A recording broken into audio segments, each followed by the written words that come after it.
Hello dear students, welcome to accounts in Telugu by professor Devika Bhatnagar. ఇప్పటిదాకా మీకు investment మేనేజ్మెంట్లో investment అంటే ఏంటి, దాని మెయిన్ ఆబ్జెక్ట్స్ ఏంటి, క్యారెక్టర్స్ ఏంటి, ఇవి చూసాం కదా, స్కోప్ కూడా చూసాం. ఈరోజు ఇన్వెస్ట్మెంట్, స్పెక్యులేషన్, గ్యాంబ్లింగ్, ఈ మూడు కాన్సెప్ట్స్ చూద్దాం. కొంచెం సిమిలర్గా అనిపిస్తాయి, ఆ మూడింటికి తేడా ఉంది. మనకి ఇన్వెస్ట్మెంట్ అంటే తెలుసు, స్పెక్యులేషన్ అంటే ఏంటి, గ్యాంబ్లింగ్ అంటే ఏంటి, మళ్ళీ ఇన్వెస్ట్మెంట్ స్పెక్యులేషన్కి మధ్య తేడాలు ఏంటి, అట్లాగే ఇన్వెస్ట్మెంట్ అండ్ గ్యాంబ్లింగ్ మధ్య తేడాలు, అట్లా డిఫరెంట్గా చూద్దాం. చాలా ఇంట్రెస్టింగ్ టాపిక్, ఈజీ కూడా అర్థమవుతుంది, ఏం కష్టం కాదు. మీకు ఇన్వెస్ట్మెంట్ తెలుసు కదా, ఇన్వెస్ట్మెంట్ అంటే ఏంటి, మనకున్న క్యాష్ని తీసుకుపోయి ఎక్కడన్నా ఇన్వెస్ట్ చేయడమే ఇన్వెస్ట్మెంట్, అది తెలుసు. కొంచెం చూసుకొని రిటర్న్స్ వచ్చేటట్టు, రిస్క్ తక్కువ ఉండేటట్టు ఇన్వెస్ట్మెంట్ చేసుకుంటాము. స్పెక్యులేషన్ అంటే ఏంటి, స్పెక్యులేషన్ అంటే కనుక సపోజ్ నేను ఎవరిని ఎక్స్, నేనేం చేశానంటే కొన్ని సెక్యూరిటీస్ అంటే ఎప్పుడైనా గుర్తుపెట్టుకోండి, షేర్స్, డిబెంచర్స్, ఇవే వస్తాయి సెక్యూరిటీస్. షేర్స్లో మళ్ళీ preference shares, equity shares, debentures, ఇవి సెక్యూరిటీస్. నేను కొన్ని సెక్యూరిటీస్ కొంటున్నాను. ఒక్కొక్క సెక్యూరిటీ సపోజ్ 100 రూపీస్ అనుకుందాం, 100 రూపీస్ ప్రైస్, ఇంత కొన్నాను. కొనేసి ఒక వారం రోజులు ఓపిక పట్టి 120 అయ్యింది, అప్పుడు నేను అమ్మేస్తున్నా. ఇది పర్చేస్ చేశాను, కొన్నాను. ఎప్పుడు అమ్ముతున్నాను, ఆ సెక్యూరిటీస్ ఒక్కొక్క షేరు 120 అయినప్పుడు అమ్ముతున్నాను. అంటే నాకు ఇక్కడ ఎంత వచ్చింది, వారం రోజుల్లో ఒక్కొక్క సెక్యూరిటీ మీద 20 రూపాయలు, 20 రూపీస్ ప్రాఫిట్ వచ్చింది. పర్చేసింగ్ ఎట్ లో price, selling at high price, తక్కువలో కొనేసి ఎక్కువలో అమ్ముతున్నాను. ఈ యాక్టివిటీ ఇట్లా చేయడాన్ని మనము స్పెక్యులేషన్ అంటాము. ఎవరు చేస్తున్నారు, నేను చేస్తున్నాను. నేను ఎవరిని, స్పెక్యులేటర్ని. ఇట్లాంటి యాక్టివిటీ చేసే వాళ్ళని స్పెక్యులేటర్ అంటాము. ఈ యాక్టివిటీని స్పెక్యులేషన్ అంటాము. అర్థమైంది కదా. ఇక నెక్స్ట్ గ్యాంబ్లింగ్కి వెళ్ళిపోదాం. గ్యాంబ్లింగ్ అనే మాట మీరు చాలాసార్లు వినే ఉంటారు. ఎక్కడ విన్నారు, సినిమాలలో విన్నారా? మనకు సినిమాల నాలెడ్జ్ ఎక్కువ ఉంది కదా. గ్యాంబ్లింగ్ ఎక్కడ చేస్తారు, గుర్రపందాలు, హార్స్ రేస్లలో చేస్తారు. ఇంకా వాడు చూస్తే క్యాసినో అలాంటివి ఉంటాయి కదా బయట, అక్కడ కూడా కొన్ని ఈ గ్యాంబ్లింగ్ చేస్తూ ఉంటారు. గ్యాంబ్లింగ్ అంటే ఏంటి అంటే మన లక్ పరీక్షించుకోవడం. వస్తే వచ్చింది, పోతే పోయింది. ఓ గుర్రం మీద పెడతా, ఆ గుర్రం విన్ అవుతుంది అనేసి పెడతా, చాలా డబ్బులు పెడతా. అది విన్ అయిందా, నా అదృష్టం. పోయిందా, డబ్బులన్నీ పాయే. ఇంతే, దీన్నే గ్యాంబ్లింగ్ అంటాం, తెలుసు కదా. సరే, దీన్ని మనం ఒక చిన్న సెంటెన్స్లో ఒక డెఫినేషన్గా what is speculation, what is gambling అనేది నేర్చుకుందాము. ఫస్ట్ చూడండి, స్పెక్యులేషన్ అంటే ఏంటి అంటే one who buy and sell the securities. కొన్నాను, అమ్మాను. One who buy and sell securities in order to take advantage of the market price. Market ప్రైస్ని బట్టి నేను అడ్వాంటేజ్ తీసుకుంటా. మార్కెట్ ప్రైస్ తక్కువ ఉంది, కొనేసిన, ఎక్కువ ఉంది, అమ్మేసిన.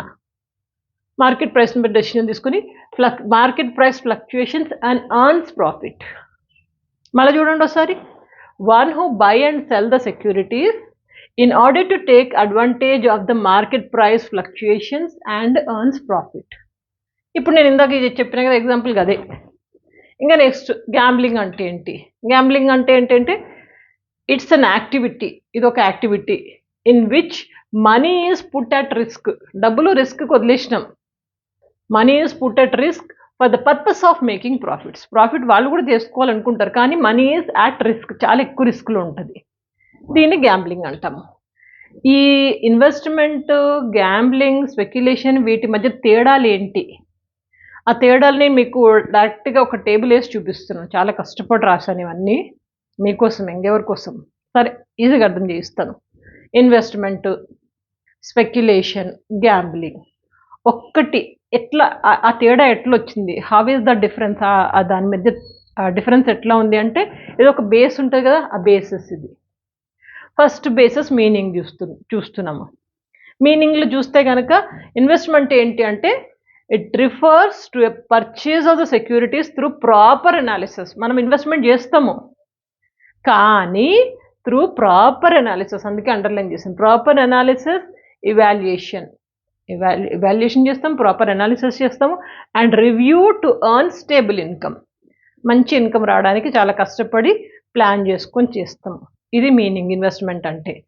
అదే స్పెక్యులేషన్ అంటే buying securities at low price, తక్కువ ప్రైస్లో కొంటాం securities, and selling at high price, price పెరగంగానే అమ్మేస్తాము. In short period, in short time, తక్కువ టైంలో అనమాట.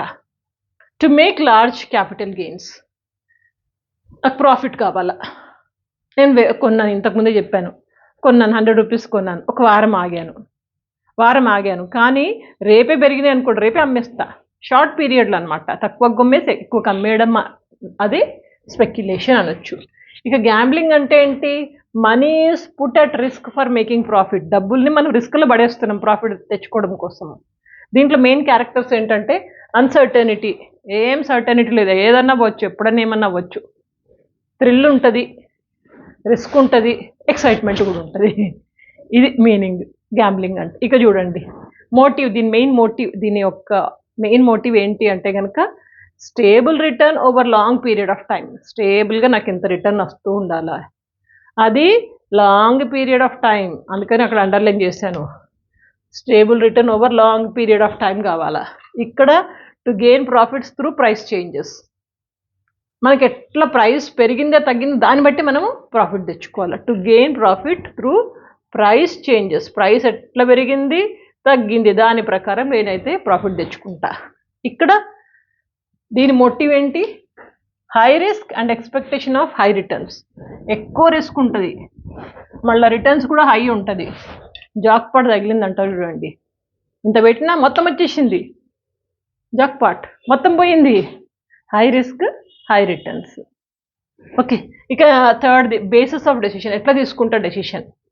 ఇన్వెస్ట్మెంట్ కానీ స్పెక్యులేషన్ కానీ గ్యాంబ్లింగ్ అని, దీంట్లో డెసిషన్ ఎట్లా తీసుకుంటారంటే ఫస్ట్ ఇక్కడ చూద్దాం. ఇన్వెస్ట్మెంట్లో knowledge of past share price behaviour and careful evaluation of proposed investment. Simply investment చేయము, ఇక్కడ ఏంటంటే knowledge of past share price, ఇంతకుముందు ఎట్లుంది, ఆ షేర్ ప్రైస్లు తగ్గుతున్నాయా పెరుగుతున్నాయా చూసి నాలెడ్జ్ అంతా పెంచుకొని కొంచెం అనాలిసిస్ చేసి కొంచెం ప్రాపర్ అండర్స్టాండింగ్ వచ్చాక మనం ఇక్కడ ఇన్వెస్ట్ చేస్తాము.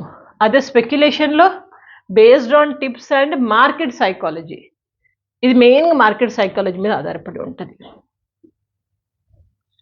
మార్కెట్ మీద ఒక అండర్స్టాండింగ్ ఉన్న వాళ్ళకి తెలుస్తుంది అనమాట, అరే ఇది ఇప్పుడు పెరుగుతుంది, ఇప్పుడు తగ్గుతుంది అనేసి కొంచెం అండర్స్టాండింగ్, బేస్డ్ ఆన్ దాట్ వాళ్ళు డెసిషన్స్ తీసుకుంటారు. ఇదేంటి గ్యాంబ్లింగ్? రూమర్స్, అరే దాంట్లో పెడితే వస్తుందంట, అసలే పెట్టుకోపో, అది రూమర్స్. ఇంకా అసలు ప్లాన్డ్ కాదు, ఇది unplanned, non scientific and without knowledge. ఇది ఇష్టం వచ్చిన బుర్రకు ఎట్లా తట్టితే అట్లా పోయి యాక్టివిటీ తీసుకోవడమే, ఇది గ్యాంబ్లింగ్. ఇక ఫోర్త్ చూడండి, రిస్క్ డిస్పోజిషన్. దీంట్లో రిస్క్ ఎట్లా ఉంటుంది అంటే కనుక ఇన్వెస్ట్మెంట్లో చూస్తే risk calculated through different techniques. మనం రిస్క్ని అంత సింపుల్గా తీసుకోము, we are calculating through different techniques. అనేక టెక్నిక్స్ వాడతాం, ఇక ఫ్యూచర్లో క్లాసులో నేర్చుకుంటాం. ఆ టెక్నిక్స్ అన్ని వాడతాము. సేఫ్టీ ప్రిన్సిపల్ ఒకటి, మన ఇన్వెస్ట్మెంట్ సేఫ్టీ ఉండాలని చూసుకుంటాము. And moderate risk, rarely high risk. Risk అనేది మోడరేట్గా ఉంటుంది, చాలా తక్కువ హై రిస్క్ అనేది. ఇది రిస్క్ ఫ్యాక్టర్ ఇన్ ఇన్వెస్ట్మెంట్. అదే రిస్క్ ఫ్యాక్టర్ ఇన్ స్పెక్యులేషన్లో ఇన్వెస్టర్స్ అజ్యూమ్ హై రిస్క్, ఇక్కడ ఎక్కువ ఉంటుంది రిస్క్, హై రిస్క్. ఇక్కడైతే ఇంకెక్కువ ఉంటుంది, ఇది కూడా అంతే. ఇన్వెస్టర్స్ అజ్యూమ్ హై రిస్క్, రెండిట్లో రిస్క్ ఎక్కువ ఉంటుంది, కానీ ఇక్కడ తక్కువ ఉంటుంది. ఇక రిస్క్ అయిపోయింది కదా, ఇంకా ప్లానింగ్ హారిజన్. ఎట్లా ప్లాన్ చేస్తారంటే investment is planned for relatively long period. Investment ఎప్పుడన్నా లాంగ్ పీరియడ్ అంటే ఏంటి? బియాండ్ 12 months, 12 months కంటే ఎక్కువ పీరియడ్కి ప్లాన్ చేస్తారు ఇక్కడ. అదే స్పెక్యులేషన్లో short period even for 1 day also. ఈరోజు కొన్న రేపు పెరుగుతుంది, అమ్మేస్తా, రేపు అమ్మేస్తా, ఎల్లుండి తగ్గింది, ఎల్లుండి మళ్ళీ కొంటా, అట్లా. ఈవెన్ షార్ట్ పీరియడ్ అంటే ఒక్కరోజు కూడా మారచ్చు. ఇది కూడా అంటే వెరీ షార్ట్ పీరియడ్ అంటే గంటకు మారుతుంది. ఒక అర్ధ గంటలో నేను డబ్బులన్నీ లూజ్ అయిపోతా, లేదా అర్ధ గంటలో సంపాదించేస్తా, గంట అవ్వచ్చు, అర్ధగంట అవ్వచ్చు, ఇంకా షార్ట్ పీరియడ్ అది టైం చూసుకుంటే కనుక. ఇక అయిపోయింది కదా టైం. నెక్స్ట్ చూడండి, రిటర్న్ ఎక్స్పెక్టేషన్.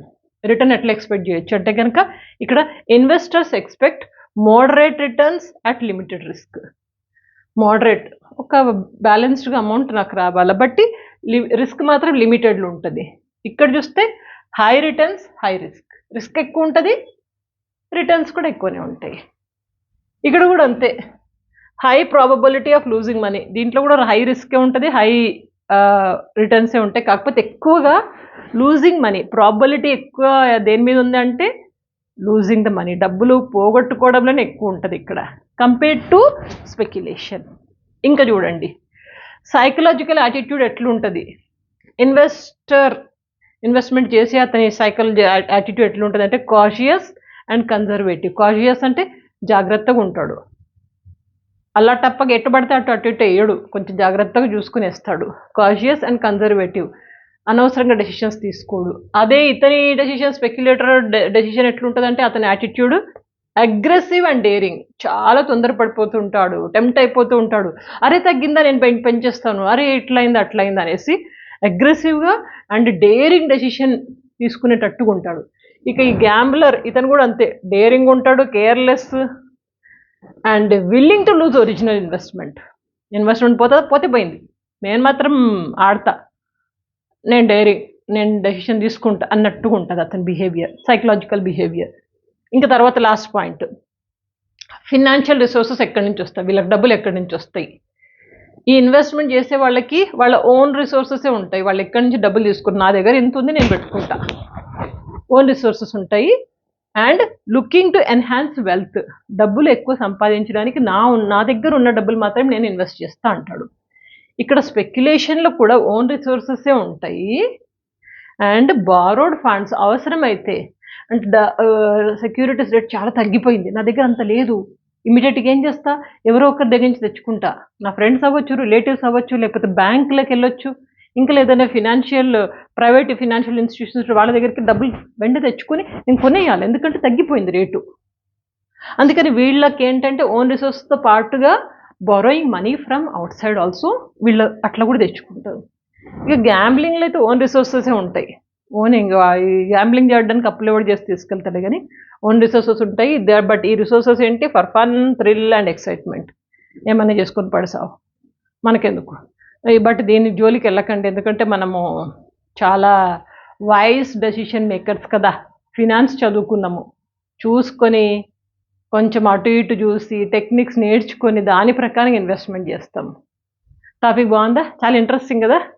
ఇంకా మంచి మంచి టాపిక్ చూసుకుందాం. అరే స్క్రీన్ షాట్ కావాలి కదా, జల్దీ తీసుకోండి. ఇంకా మంచి మంచి టాపిక్ పట్టుకొస్తాను. ఇన్వెస్ట్మెంట్ మేనేజ్మెంట్ ఏం లేదు, చాలా ఈజీ అంటారా లేదా? ఎంతమంది అంటారు కామెంట్ బాక్స్లో రాయండి. సరే, తప్పకుండా వీడియోస్ 10 మందికి షేర్ చేసుకోండి అండ్ తప్పకుండా గట్టిగా చదివి మంచి మార్కులు తెచ్చుకోండి.